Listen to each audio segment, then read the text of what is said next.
Bonjour, dans cette vidéo, je vous montre comment utiliser la nouvelle fonctionnalité de Classroom. Donc, pour faire des vidéos dans lesquelles on peut poser des questions, un petit peu l'équivalent de Edpuzzle. Alors, lorsqu'on est sur la page d'accueil, on va aller dans nos ressources. C'est là qu'on va avoir nos exercices guidés. Donc, on va aller chercher une nouvelle activité vidéo.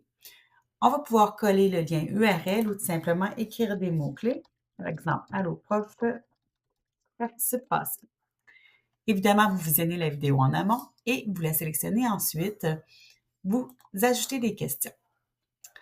Vous allez pouvoir regarder la vidéo pour aller voir vraiment à quelle seconde précise vous désirez poser la question.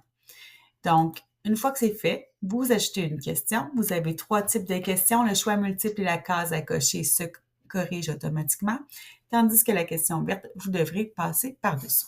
Alors, de mon côté, je vais choisir le choix multiple. Disons que j'ai visionné la vidéo et je sais que c'est à 2 minutes 21 que je veux poser ma question.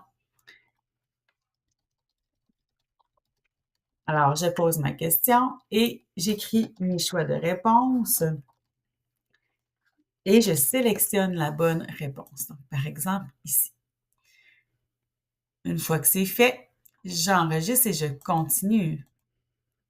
Et là, je peux le faire autant de fois que je le souhaite. Je pourrais même essayer en tant qu'élève pour voir ce que ça donne et voir si je veux le modifier par la suite. Donc, en cliquant sur Commencer, je vais pouvoir le visionner. Une fois que c'est fait, je clique sur OK ou je peux retourner rajouter des questions. Donc, OK, alors ma vidéo se retrouve dans ma banque de ressources qui va toujours se retrouver ici. C'est une façon de le faire. Si vous voulez aussi, à partir de votre classe, vous pourriez même aller créer un devoir dans Travaux scolaires et dans Devoirs, vous pourriez avoir accès à votre banque d'exercices dans l'onglet YouTube. Vous allez avoir le fichier qui va s'ouvrir et c'est dans mes activités vidéo que vous auriez pu aller les chercher. Vous pouvez même également le faire à partir d'ici si vous le souhaitez directement dans votre classe.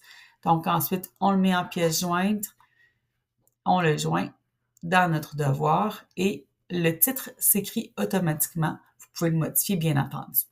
Et vous le soumettez comme vous en avez l'habitude. Un autre élément intéressant, oui, c'est que dans les ressources que vous avez créées, par exemple cette vidéo-là, vous pouvez la partager à des enseignants.